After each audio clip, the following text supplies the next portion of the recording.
The last sliver of twilight had vanished, leaving Route 6 in Maine swallowed by a fog so thick it felt like a living entity. Alex's truck gasped its final breath, its engine dying with a violent shudder that plunged him into an absolute, suffocating silence. His phone screen, a cruel beacon, confirmed his isolation. No service. Far off, through the wall of ancient pines, a faint amber glow pulsed, a distant, deceptive promise. Alex stepped off the asphalt, the wet leaves crunching under his boots. A sound unnervingly loud in the quiet. The journey to that light was a descent into primal fear. Thorns tore at his jacket, drawing blood that felt like ice on his cheek. He kept hearing it, a soft, rhythmic snap behind him. He stopped. The sound stopped. He moved. It moved, always just out of sight. Then he tripped. His flashlight beam revealed a grotesque sight. A deer carcass, stripped clean to the bone, its hide removed with surgical precision.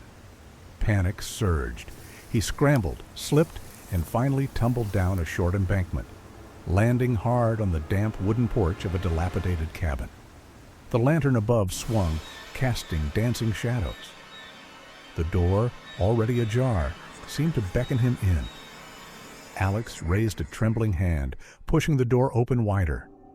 A woman stood there, her silver hair pulled back, a gentle smile creasing her face.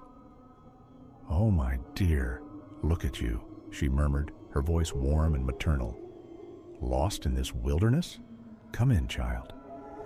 "My truck, it's dead, miles from anywhere," Alex stammered, collapsing onto an old armchair. "I'm Mora," she introduced herself, her eyes lingering on his expensive watch. "My husband was a hunter. I live alone now." She sat opposite him, her gaze unnervingly fixed. "Where are you coming from?" "Alex?" He paused, surprised she knew his name, but dismissed it as a guess. "New York, heading to my sister's wedding." "New York?" A strange, knowing smile touched Mora's lips. "Such a big city. Your sister. She'd be heartbroken if you didn't arrive." She reached out, her hand cold against his. "You have a beautiful voice, Alex, so clear. Come, I've made some coffee and pie." In the kitchen, a faint metallic tang mingled with the sweet aroma of apple pie.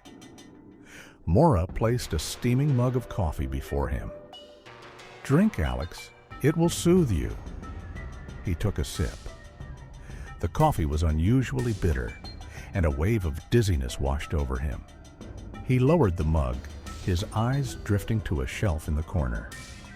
There, neatly arranged, were 5 distinct wristwatches, and one looked identical to his own. "Mora, those watches?" Alex asked, his voice thick and slurred. Mora's voice, now subtly altered, began to take on a timbre eerily similar to his own. "They belong to my other guests, Alex," they moved on, "but they left their memories here." Alex tried to stand, but his legs felt like lead. His face went numb.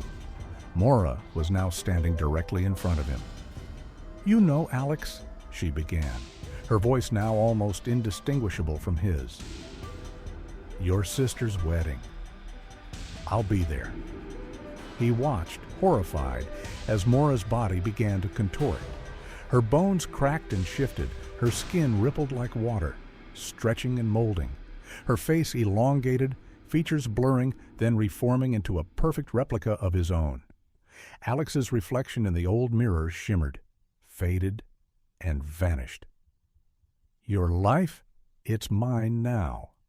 Mora, now perfectly Alex, said, pulling on his jacket and adjusting his watch.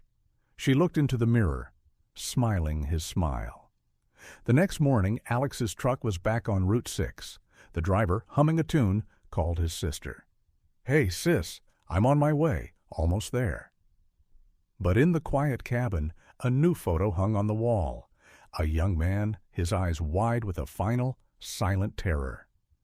And Mora, The true Maura sat on the porch, watching the road, waiting for the next traveler.